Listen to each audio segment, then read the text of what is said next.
right, good to see everybody. Please have a seat if you're not already. Okay, welcome to another class of the Peaceful Solution Character Education Program Teacher Certification course. And tonight we are in the responsibility unit. There's the overhead there if you can see it. Kind of blown up there. Okay. And we will be starting, after we look at the lesson plan, we'll be starting on page 51 today. After a little bit of quick review. So, if you've got your teacher's manual, you can go back to lesson plan 3, page D. Lesson plan 3, page D. We've already gone over this procedure number 6 down at the bottom of the page, lesson plan 3, page D, in the responsibility unit. By the way, if you don't have a book, look on with somebody you're sitting next to or something if you can, or try to get one. You can always download the books, print them out, whatever you want to do in that respect, as long as you keep it, keep everything intact and use it how you're supposed to. But for those of you who are joining us online right now, too, you can go online and find in almost every scenario, whether on a computer or on the phone or what have you, you can go and find the drop-down menu and choose which one of the books. Tonight we're a responsibility unit. You can choose that book and you can actually download it and look at it as we're looking at it, too. And in fact, you can download the other ones also and save them on your computer, on the desktop. That's what I do. I mean, I've got them saved on the desktop. I just pop them up and they're right there. I have the books too, but, it's a help. All right, so procedure number 6, we've been through that already. It says to, pretty much ask students what negative peer pressure is. We've been through all that. Let's go down to the bottom of it. Tell students that learning to discern between the two of the responsible choices and irresponsible choices, but learning to distinguish between the two will help you to make responsible choices about what you will or will not do. In other words, what type of choice you will make for the sake of friendship. We've talked a little bit about friends and what a friend is and what we should expect from a friend and who we should consider to be our friends. Remember, a friend is somebody that's going to encourage you to do the right thing. I would not call somebody a friend that was encouraging me or bullying me or somehow threatening me or trying in some way to talk me into doing something that is not right, okay? And so be careful who you call friends. So it says to assign pages 49 to 53 for homework, and so we've been in our homework now for a couple classes. Let's go ahead and turn over to page 50 for just a moment. So we went through this page in the last class. It's take a closer look, and here's some of the points that you can ask yourself if you're faced with negative conformity or peer pressure, or if it's positive. If it's negative, you can ask yourself, am I being asked to make an immoral choice? Is this disrespectful to others or myself? And you can go on down. Is this dangerous to me physically? Will this cause shame or embarrassment? And then look over on the right-hand side. It says, will this cause me any regrets in any manner? A bad choice can change your life forever. And impulsively, we think about everything that we do, no matter how fast we do it. Our brains are really racing, But so there's a thought in everything that we do. It just might fly by so fast we don't really recognize it so much, or we didn't think about the consequences is what the thing is. We get those thoughts and we don't really weigh all the consequences that could take place. Then you got to ask yourself, could this possibly result in harm or death, this action that I'm thinking about taking, And if you can answer yes to any of these questions, you're faced with negative conformity. I wanted to, right there about the third sentence or so, third, fourth sentence, you don't have to be like everyone else when everyone else is making the wrong choices. We talked a little bit about choices in the last class. You can choose to have self-control and self-respect and to be responsible for your life. You can educate yourself on the dangers of all these risky behaviors, some of them that we just mentioned. And anyway, I was talking to this. In fact, yesterday I was talking with somebody about this, how, no, I take that back. It was this morning. I was talking to someone about that in how interesting it is that though some people have gone their whole life doing drugs and having a wild lifestyle and all this risky behavior, and they stand there and it doesn't look like it's really hurt them too much, even though it has taken its toll on the insides and on the brain. But some people, even though it's rare, but some people die the very first time they try a drug. More prevalent today because there's fentanyl out there, which gets mixed into things, and I don't think people really know what they're actually getting into if they knowingly take fentanyl. But even back in the day, I remember hearing stories of people who were at a party and they did a little bit of cocaine first time, and most people might think, well, that's not all that bad, but they died right there, cardiac arrest, boom, out of there, first time out. Just unbelievable. They did not leave home that night thinking that was going to occur. Or for the person who has an accident and lost their life. We talked a little bit about that in the last class on how, I and most of us, I think, know people who have lost their life due to practicing this risky behavior, whether it be over drinking, abusing alcohol, or other drugs, and so forth. So having self-respect and self-control are key things to keep you away from this and thinking about these things. It only takes one time. Down at the very bottom, the last sentence says, determine in your mind, and remember, we've talked a lot about that. The peaceful solution, it's synergistic. It all works together, and you can go back to other classes that we've already been through, other books, and they work with the current book that we're in. In fact, you couldn't even understand what was going on in this book unless you had previously had the rest of them, starting with the character unit. Character, acceptance, self-control, respect, responsibility. You got to have them all. And there's more to come. So anyway, determine in your mind to never let anyone talk you into. Set your mind in advance. Remember that? Never let anyone talk you into or make you feel bad about not taking part in something that you know is wrong. All right?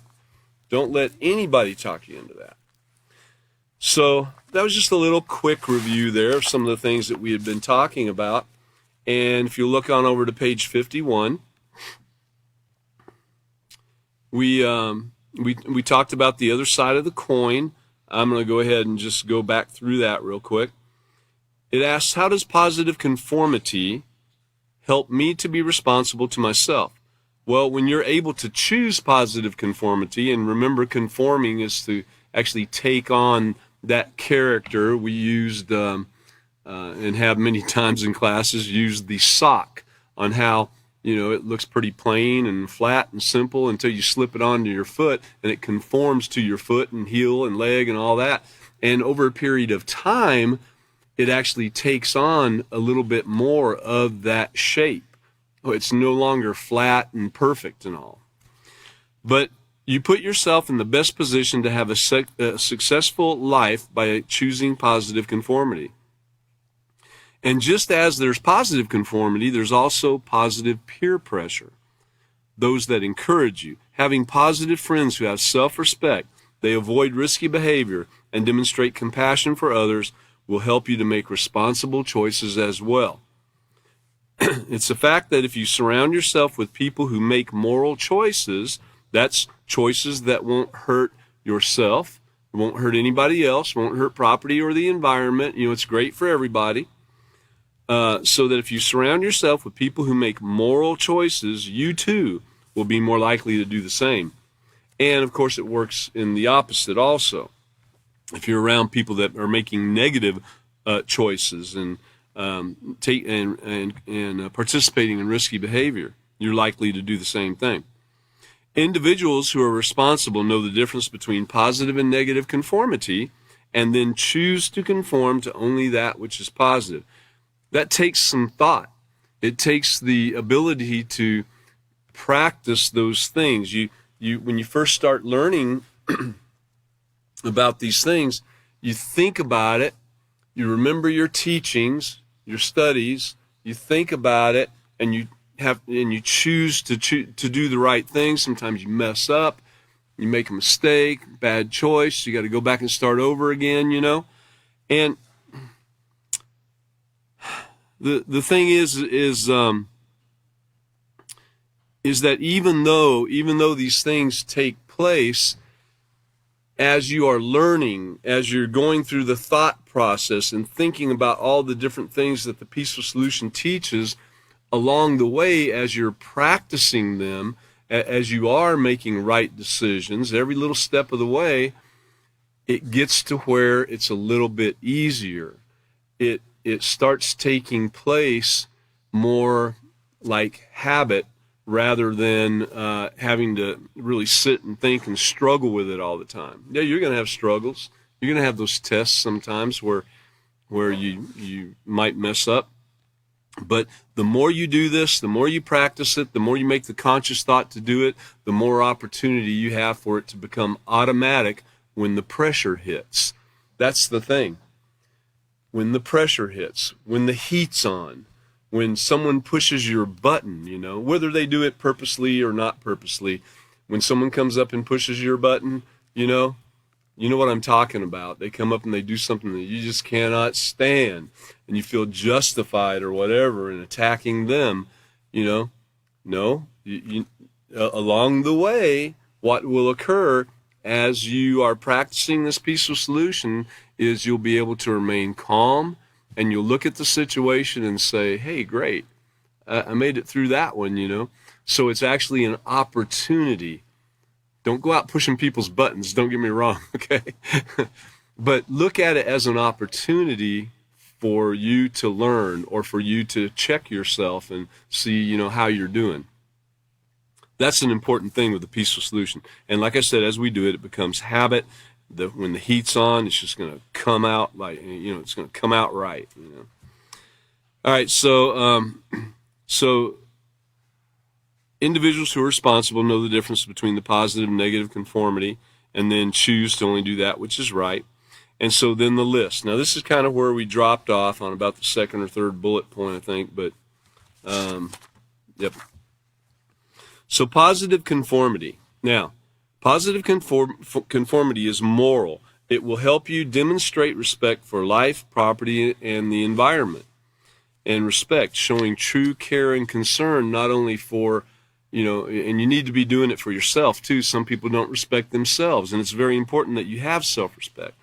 But it's showing true care and concern not only for yourself, but for those that you interact with too, and everybody, even people you don't know, you should be showing respect to. It's not something anybody has to earn. Respect is automatic. You should be giving respect to everybody, whether they respect you or not. Okay, so positive conformity will help you to build a positive character. It will present opportunities. See right there? It will present opportunities, and those opportunities are going to come, sometimes in ways you don't know. So you'll think someone's pushing your button, but all you got to do is remember, man, this is an opportunity for me to do the right thing. It will present opportunities to be honest, responsible, respectful, and compassionate. Sometimes the person that might be pushing your buttons, or maybe someone that you push their buttons, accidentally, or, we don't want to do that on purpose, like I said, but sometimes you got to look and see, and this is where the compassionate comes in, not only being honest, responsible, and respectful, but compassionate and empathetic, and thinking about, well, I don't even know this person. What have they been through in their life? I don't know why they're attacking me, why they're yelling at me, or what have you, calling me names. I have no idea, but maybe I can learn more about what they've been through and see if I can help them out in some way. Or if it's someone we even know, maybe we know a little bit about their background, and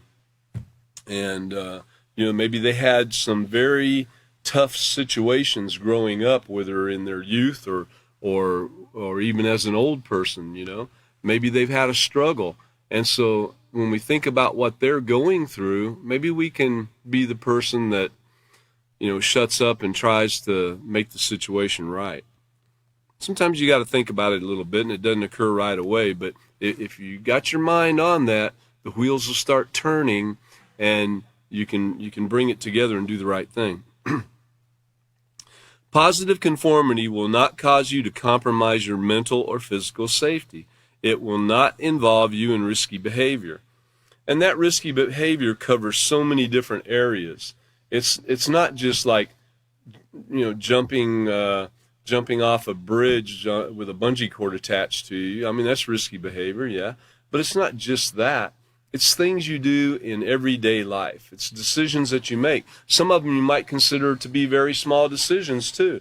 But those decisions can have an effect and will have an effect later on in your life, because every decision we make has a ripple effect that takes place. And every decision you make starts with that trigger, the thought, the feelings, and then the action comes, you know.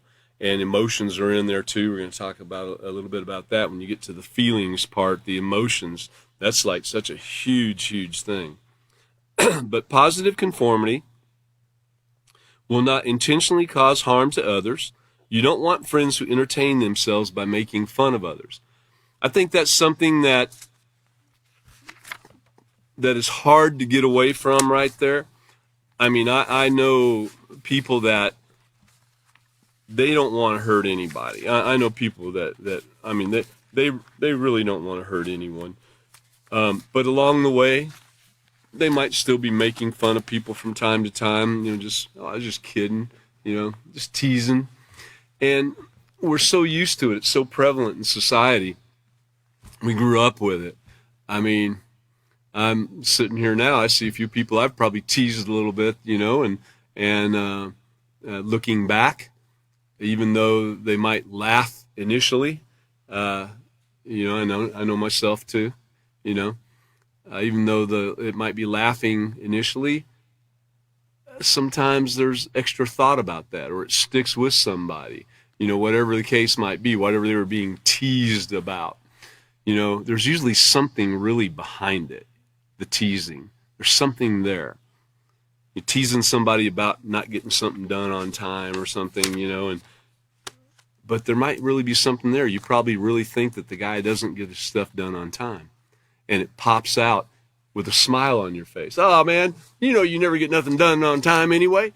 You know, and everybody laughs. But you're really, deep down, you really think he doesn't get his stuff done on time. And you're, you know. So we need to, I'll tell you, we need to be careful of that one, making fun of others and teasing. It really is.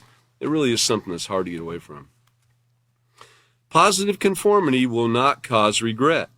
Regrets in life are often the result of saying or doing something that you know is wrong. And remember, we just talked about that on the previous page. Don't let anyone talk you into, make you feel bad about, or, you know, encourage you to feel bad about, or not taking part in something that you know is wrong. So if you've done something that you know is wrong, you're probably going to regret it at some point. When you look back at it, and when you try your best to make right choices, you lessen your opportunities for those regrets. What do you have to regret by making a right choice?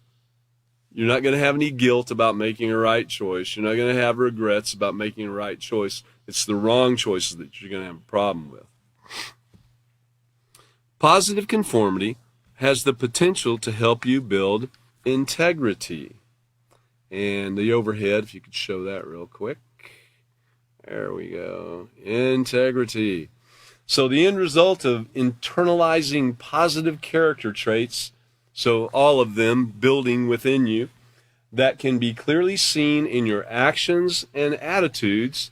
You know, you can see this. It's a character. You know, it's the right character of somebody. You know, people sometimes have said, they looked at someone, you know, that guy, man, he's honest and everything. He really has a great character, you know.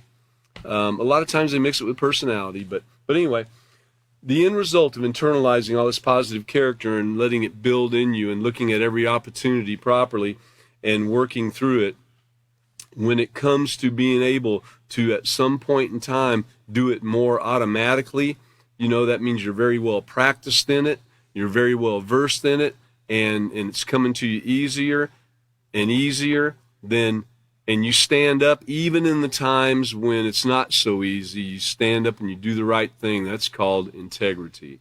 You're putting it all to work within you. So positive conformity, back on page 51, positive conformity has the potential to help you build integrity and to become a better person. Be determined to develop responsibility to yourself by making moral choices. What's the moral choices? Again, the ones that don't hurt you, they don't hurt anybody else, they don't hurt property or the environment, and rules, If you keep the rules, the rules are there to try to help keep you safe. And so if you keep the rules, then you are making moral choices, regardless of what the crowd is doing.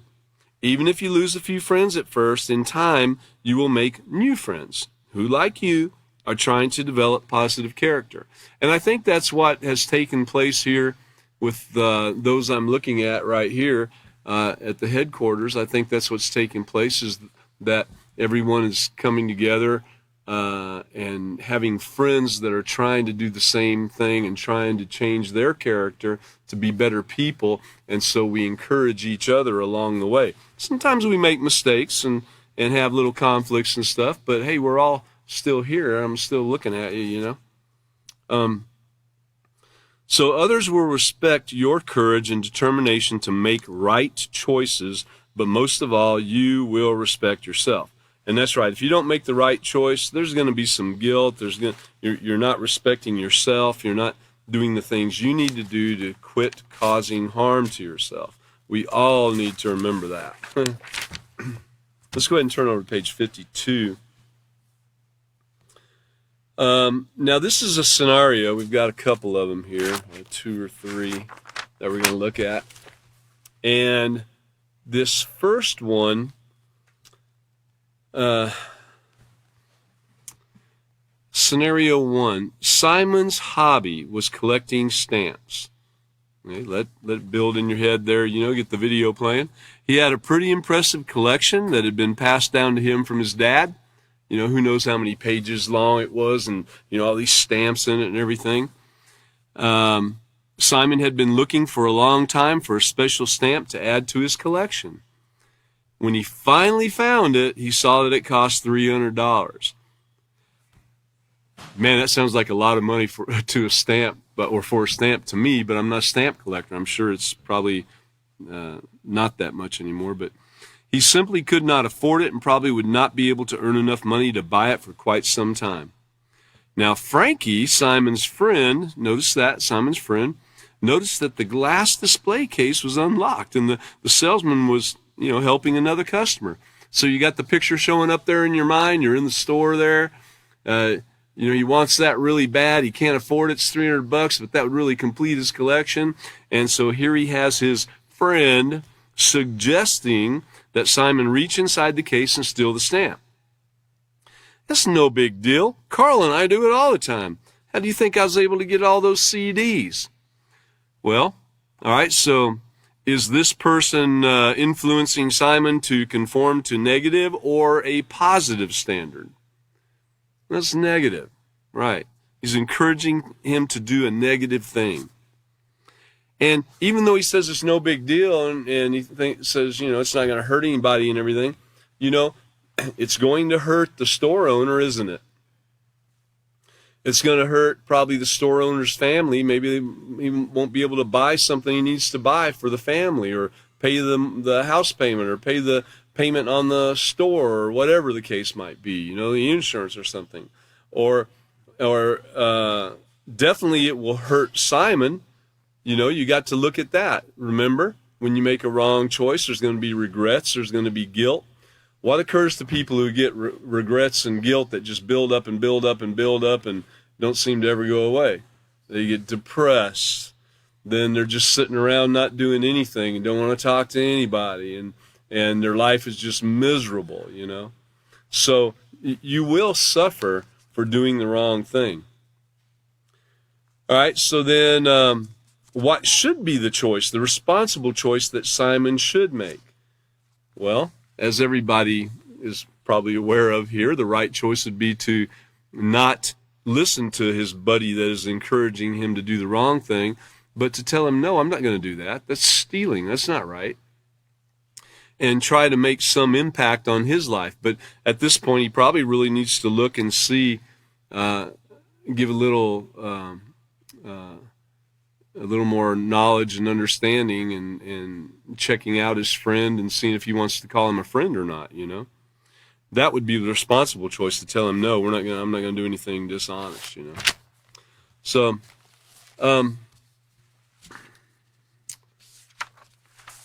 let me see. I want to show you this right here. This is, you can't really read it, but on page 41 of the self-control unit, impulsive reactions can lead to irrational behavior. Now, that would have been, for Simon right there, that would have been probably an impulsive reaction for him to go ahead and steal the thing. Something very impulsive right there on the spot. He's got a negative influence right there harping on him to do something. But it's a lack of self-control if you were to go ahead and do that. In fact, let me read this real quick. On page 42 of self-control. A lack of self-control leads to irrational responses, and that's what that would be. An irrational action, you know, it is a response, but an irrational response occurs when we act on an emotion without gathering sufficient facts to make intelligent choices. Okay, so his emotions were probably building a little bit. Here's the stamp that he really would like to have to complete his collection. He doesn't have the money to do it. You know, he's getting a little bit emotional about it, maybe a little bit mad at himself, or a little bit embarrassed that he doesn't have the money or something. So emotions are starting to kick in. And then we got this influence that's hammering him to go ahead and steal. So when we act on an emotion without gathering sufficient facts to make intelligent choices, you know, sit back and think about it a little bit. Irrational behavior is triggered by negative thoughts that cause feelings like jealousy, resentment, rage, and anyone who responds irrationally to a situation is not using self-control. Now, I'm using this even though, and I don't know what the ensuing conversation may sound like with Simon and his friend. I mean, maybe somebody did get loud and start screaming or calling names or something like that. But the response, if he were to steal, the action, if he were to steal, you know, he's not using self-control. Anyone who responds irrationally to a situation is not using self-control. Remember, we can't just do anything we want to do. We have to always be willing to stop and think, you know, consider our options, what we're thinking and how we're feeling and so forth, kind of bring it all together. And then use self-control to proceed with the right choice, a choice that's positive and moral. And these irrational behaviors can lead to hurt feelings and loss of friendships. I mean, right there's probably going to be a loss of friendship, because if Simon, if he goes the right way and doesn't steal, and the other guy really wants to steal, along the way, somewhere they're really not going to be getting along at some point in time. And someone could get their feelings hurt for being ridiculed. I mean, you know, he was obviously trying to talk Simon into stealing that stamp. It's no big deal. I mean, think about what else was said, you know, belittling him. Oh, come on, you're a scaredy cat, you know, or something. You know, there's other words that they would use too. But it's no big deal. We do it all the time, man. Go home to your mama, you know, something like that. So there will be hurt feelings and everything. Anyway, put that aside. And going on back over to page 53 on scenario number 2, let's take a look at it. So this is a more positive example. Lisa was the new girl at Adams Junior High. At her old school, their idea of fun was to hang out behind the old courthouse and smoke cigarettes. So this is her old school. She's changed now. She's in another school. On Lisa's first day at the new school, she dressed up in hip huggers and a cut-off shirt. But she soon noticed that everybody else was dressed quite differently. Mrs. Haler, the vice principal, explained to Lisa that they had a dress code and she would have to put her sweater on, and probably had a few more choice words too, and told her, don't come to school like this. Since everyone else was dressed differently, Lisa felt uncomfortable. So she was feeling a little bit of remorse and guilt and regret that she had dressed that way at this point. Lisa felt uncomfortable because she had done something that wasn't the right thing to do. Lisa felt uncomfortable about the way she was dressed, and she had no problems putting on her sweater like the principal had suggested. So at lunch, she asked some of the girls from her homeroom if they wanted to go have a smoke. They gave her a strange look. One girl said, "We don't do that here. Is that what you did at your old school?" Well, so now Lisa's like, yeah? What do y'all do for fun? And they said, well, lots of things, There's a debate club, orchestra, art club, hiking, canoeing, all sorts of things, And so then Lisa says, wow, that sounds like fun. When do y'all get to do all these things? Okay. So looking at that whole situation right there, do you think Lisa will conform to negative or positive conformity in her new school? Positive, right? Because she already is. She is taking it in stride. She's feeling a little bit of guilt and remorse for what she has done, and not and she probably had it in the back of her mind that really wasn't the right thing to do, But when she was corrected, and man, that correction right there is absolutely nothing wrong with the way they corrected this girl. They just said, hey, we don't do that here, and is that what you used to do? Well, we don't do it here. And then they told her the things that they do. How can anybody be upset with that? So she says it sounds like fun, And so I agree. I think she would probably continue to conform to positive character that's taking place in her new school. How did the girls at Lisa's new school demonstrate positive peer pressure? They were a positive influence, right? They weren't trying to get her to do anything negative. They were positive about everything they were saying to her. All of those things that they mentioned doing right there are not things that should hurt anybody. Some people could probably take anything and make something bad out of it, but the things that was listed right there shouldn't hurt anybody, and it shouldn't hurt, and they're all approved activities and so forth with the school and everything, so it fits right in, okay? And she conformed to the dress code and all that. No smoking. The girls were very positive peer pressure. So don't be so proud. Let's read that at the bottom right there. It might be hard to be the only one choosing to be positive while everyone else is being negative. It might be hard to be the only one choosing to be positive while everyone else is being negative. Yeah, it is going to be hard.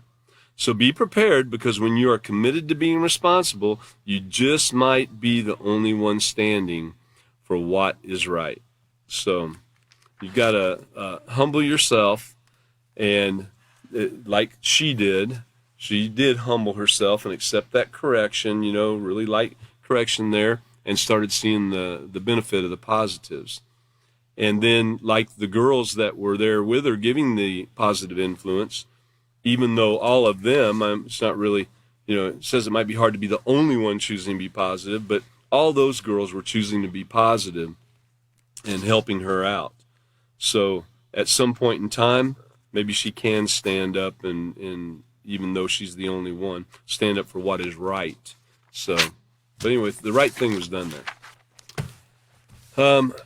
Let's go on back over to lesson plan 3, page, lesson plan 3, page, let's see, I'm sorry.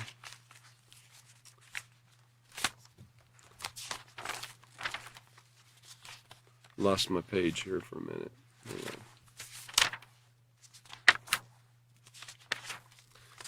Had it marked and my marker fell out. Here we go. Lesson Plan 3, page D, so we'll be on page E. Lesson Plan 3, page E. So in procedure number 7, it says, explain to students that you can also demonstrate a responsibility to themselves when they control their emotions. Okay, so there's lots of ways to control your emotions and to demonstrate that responsibility to yourself. And to show self-respect too. And it says a responsibility to yourself. That's pretty interesting right there. You can demonstrate a responsibility to yourself when you control your emotions. You can be responsible. You can be accountable for your actions, and you'll see it in yourself, and you'll know that you're growing. Although it's normal at their age, which we're talking about, adolescent and teen, to become interested in members of the opposite sex, premarital sex is a dangerous and irresponsible choice. See, it's a choice that results in many negative consequences. And then it says to assign pages 54 to 57 for homework. So I guess we're going to flip on over and do some more homework too, okay? So look on over to page 54. Now, this is always a kind of interesting thing, because in schools, when we've gone to schools and, auditoriums full or classrooms full, there's always things going on around us that probably shouldn't be taking place. If the parents of some of the students were there, some of the things that you see taking place would not be. Even the holding of hands and so forth, some of these things would not be taking place. But the teachers seem to just kind of float along with it. The teachers, the principals, from what I've seen, a lot of them do. And might be that that's just not the proper time that they want to take to talk to the people. Who knows what goes on in the counseling offices or in the principal's office and so forth. But I know when I was in school, it was commonplace. It wasn't unusual at all to see things taking place. So this is matters of the heart. And so this is why we brought up emotions in there a little bit a moment ago, because emotions have a key play in this one right here. Emotions are strong. So let's just go ahead and get into this. Another important part of being responsible for yourself is learning how to keep your emotions under control. It probably seems like, overnight you went from thinking that the opposite sex was gross and yucky to, not so bad after all, to at some point just in your mind all the time. But once again, you're faced with another irony of adolescence. Your body might have matured overnight, awakening feelings you didn't know existed, yet you're not old enough to marry the object of your affection. And you're adolescent, teen, So what should I do with all these pent-up emotions? Okay, well, here we go. Well, let me just go ahead and read that. So control them. That's right. You have to control your emotions. You have an obligation and responsibility to yourself and to the object of your affection to practice self-control. In fact, the last page that we had right there, talking about impulsive reactions and all can lead to irrational behavior, that goes along quite well with that right there too. Also, we have, if you'll show the overhead right there, more in the self-control unit, I think it was, but Chapter 2, Controlling Your Emotions to Your Advantage.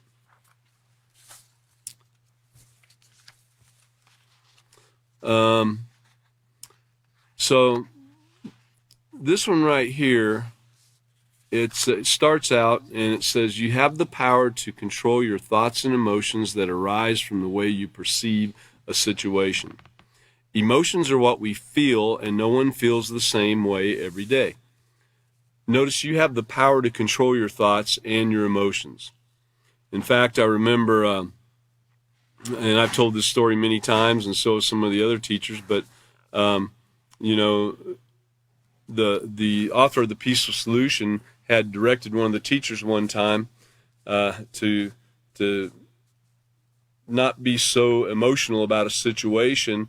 And when the teacher came back, I can't remember exactly how it went, but I think the teacher came back and was going through the character unit and ended up turning to the last page, the very last page. This is after everything, after the glossary and all, and there was a couple blank pages for notes. And then on the very back page, hey, and lo, this thing appears, right?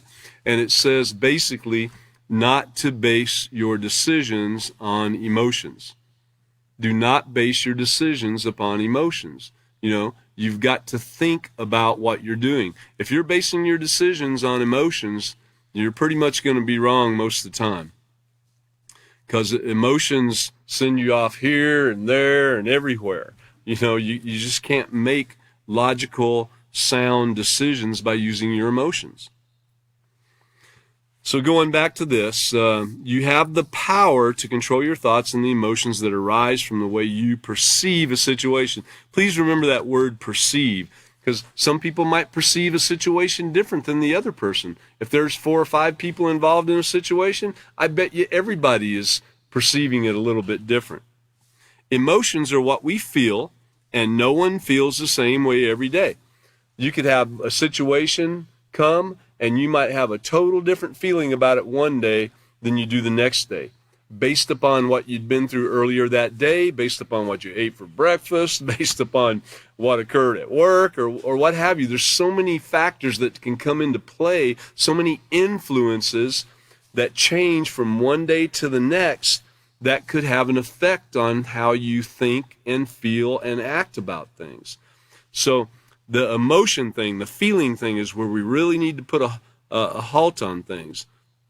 You know, you have the thoughts, and right then you need to be controlling it. If you know you're having a hot thought, you need to cool it down and go back to something cool. Well, maybe the guy didn't mean what he said, or I don't know what he's been through today, or whatever.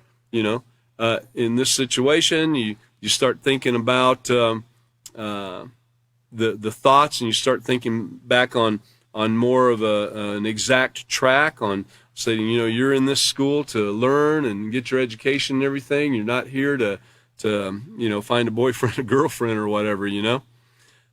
So emotions, what we feel, and no one feels the same way every day, every hour, or every minute of their lives.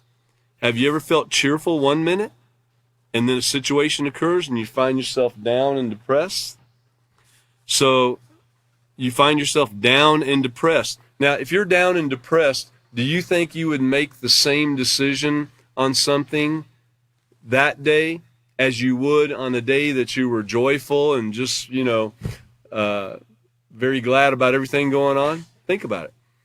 You know, even small decisions. I mean, what if, you know, even from what you might choose to eat, from what you might choose to, you know, maybe you called the bank and are making a transaction. Your whole life, everything from being down and depressed and being glad and joyful, you're going to make different decisions on those days.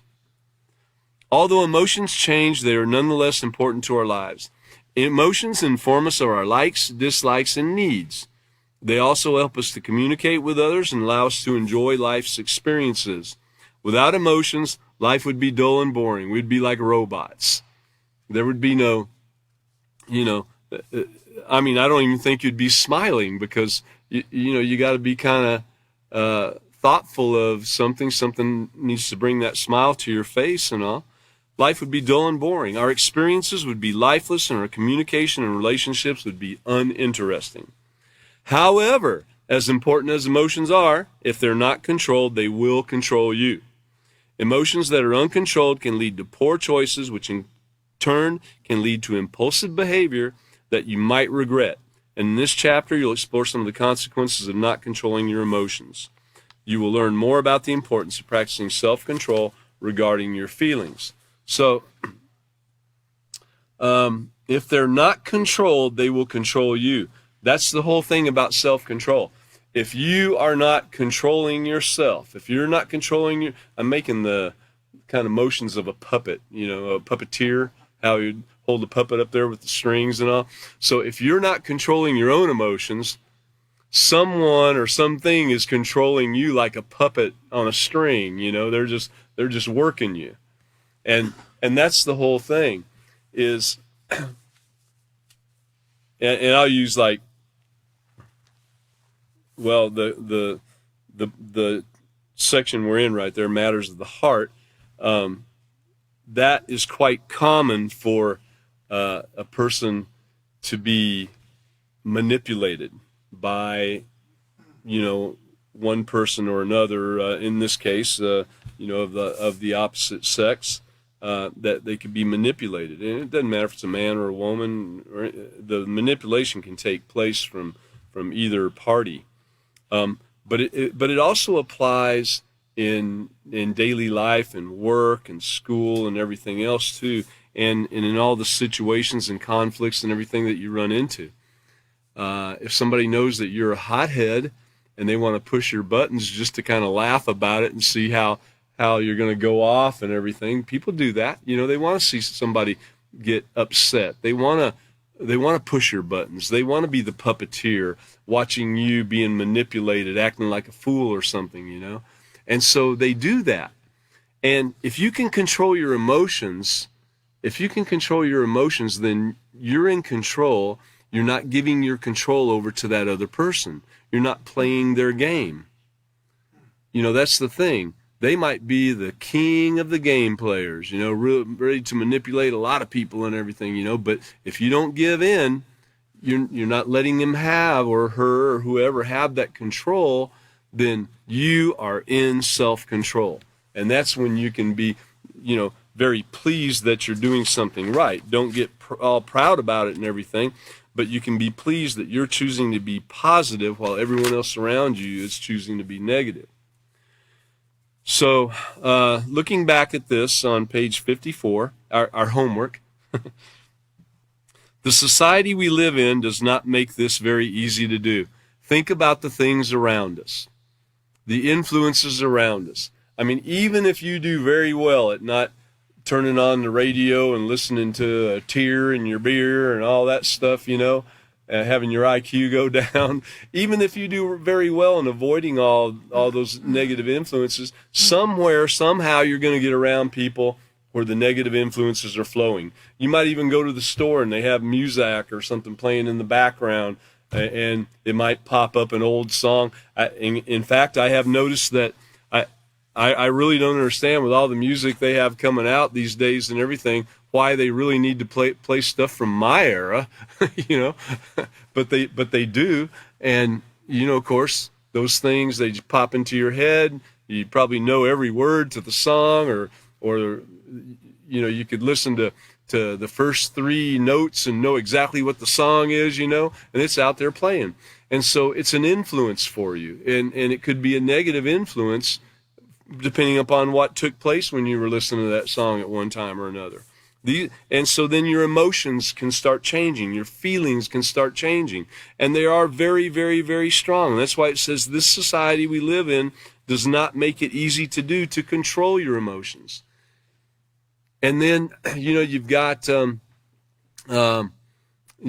movies and TV and ball games and just stuff going on all the time that could have an effect on your emotions, the negative influences, So we want to be around as many positive influences as we can be, so that in a more tight-knit society, it would be easier to do, around people that want to help and encourage and influence to do the right thing.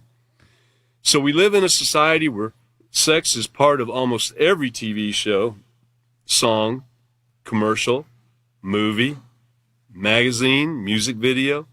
Movie stars and singers all act sexy, and they are known, in addition to their talent, for their sex appeal. That's how they get the big money. Clothing is designed to attract the opposite sex. Even perfumes and colognes have been manufactured to increase sex appeal. With sex so much of a part of your daily lives, you get the impression that everybody's doing it, and if you're not, you're a misfit.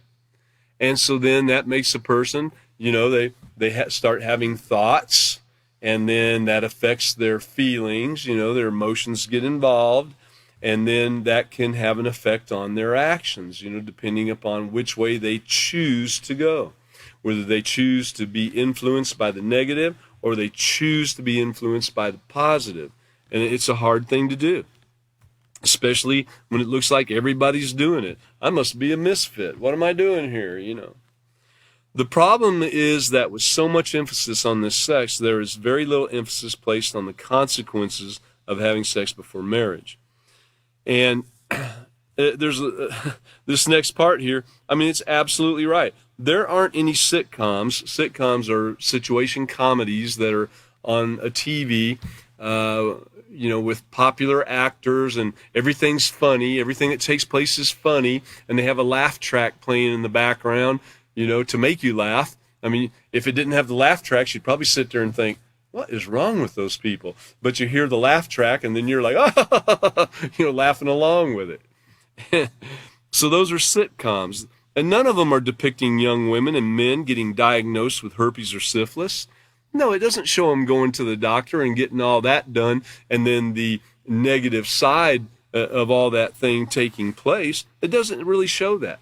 You might occasionally see one where they go in and they're told they have something, but they go right on doing the same thing they were doing, and everything's great, and they ride off in the sunset together and all that. There's really none that are really stressing the negativity of these actions. No music videos about how life changes for the millions of young men and women who are diagnosed HIV positive. It's a very life-changing situation. It's a life-changing situation even for some of those diseases that you wouldn't necessarily think were as severe, but can haunt people all their lives. No action-packed movies of their suffering and daily struggles with a disease that will ultimately take their lives, And even in real life, it's not really explained. Some people end up with these diseases because of what their parents or grandparents or great-grandparents or someone has done and passed on to them. I mean, we've all heard of babies being born with syphilis. Well, how did they get syphilis? It was passed on. I mean, it had to be, right? So they weren't out there committing these actions. It was passed on. And the doctors really don't say, they don't really talk about the genetic tree and how all these things can take place down through. All they do is say, oh, well, it's genetic. In fact, when you go to the doctor, you fill out this long questionnaire about, have you ever had heart disease? You ever had lung problems, kidney problems, liver problems, drinking problems? You fill out a whole long list of all this stuff. And what they're looking for is, they're looking for that genetic answer. But they're not giving the answer to, other than a glossed over deal about, oh, well, it's genetic. Your parents had it, you're probably going to have it. Grandparents had it, you're probably going to have it. It's genetic. Well, what caused it to be genetic? They really don't go into all that. They don't go into the cause. All they're doing is addressing questions according to the symptoms, and yeah, they try to dig a little bit with the limited knowledge on what it is, but I mean, it goes way deep on how these diseases were created, and we're actually reading about it right now. The matters of the heart are where the majority of these diseases have come from, that are passed down genetically from generation to generation to generation. Yeah, what you did, your parents did, and your grandparents did, and your great-grandparents did too. They weren't as prevalent probably back in, the 1800s and 1900s as it is now. I mean, we're at a peak right now where, man, it's like it says right here, everybody's doing it. And you'll feel like a misfit if you're not. So, but anyway, that's how these things got passed down. That's how they became genetic. And emotions have a lot to do with it. So what you hear about in songs and see on videos, TV, and movies is the passion without the consequences. They make it look all nice and rosy and romantic and all that, the highs without the lows. Don't let that fool you. If they had a TV show that you would get those, you could feel that that wonderfulness, that joy, that, oh, look at that, look, they came together and how wonderful it is. And if they continued the show and then showed the pain and agony and everything that came from it, and you had your virtual reality machine on or whatever, might be you could feel some of that take place, but I don't think they're doing too much of that right now. Like it says, they're not really showing you the consequences. They're showing you the highs without the lows. Don't let it fool you. Promiscuous sex leads to suffering and death. And, respecting yourself and respecting others, if you go back into the respect manual, you'll find that this type of action, these actions are not respecting yourself and they're not respecting anybody else, because you are doing things that would harm and lead to dangerous things. So we talked about emotions a little bit and everything. Let's just talk about what emotions are real quick, just so those of you that might be new or just tuning in, you're like, emotions? Well, what? I mean, crying or laughing or what? What are emotions? And you can see the little faces there. Everybody can probably recognize some of these. You can tell that guy's mad. You can tell that one's sad. So looks like this other one's indifferent. What are emotions? Emotions are strong physical and mental responses triggered by what we experience. A trigger is something that starts a process. So we go back to that thing again, to where we have thoughts, feelings, and actions, and then there's rewards or consequences. So a trigger is something that starts a process. I use a lot, when talking with like the phone company, a bill or something that's out of whack, or you call, and first of all you have to go through all the recorded messages, and when you finally do get somebody after going through several minutes of trying to get through, and you get them, and it's like they don't even seem to care sometimes. Sometimes they do. Sometimes those are stars right there that can really do that right. And I've noticed, though, a lot of times the agencies where it's almost impossible to get fired, it might be some type of government agency or something, that they have their way of doing it. They have their rules of doing it.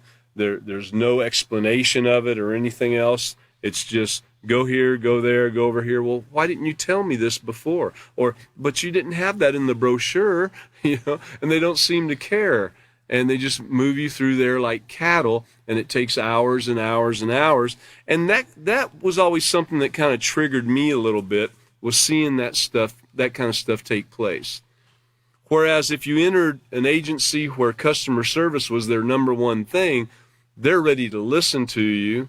And even if you're upset or something, they will listen to you and get you to the right person, or try to work it out. It might not always turn out the way you want, but at least you were handled with care and concern.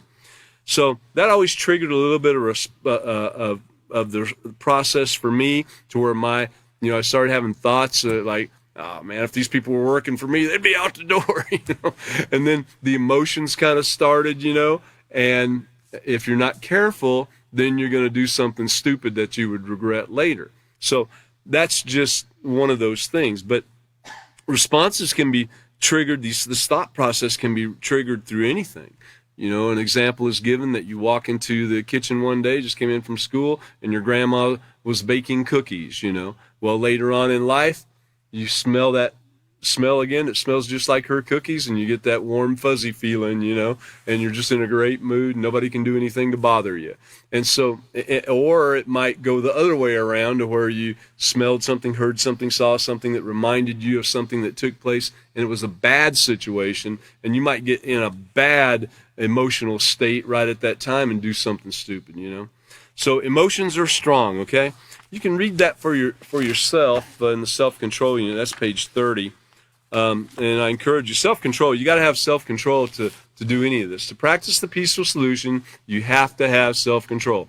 And the more you practice it, the more you're going to be able to come out, and be very pleased with what took place, rather than regretting and remorseful and everything for what took place. The more you practice it, the more it becomes habit. Okay, the more you'll be prepared for when the hard times come and the heat is on. Okay, so let's try to practice peaceful solution as much as we can. And so I think it's February 18th. Yeah, Sunday, February 18th is the next class at 5:30 p.m.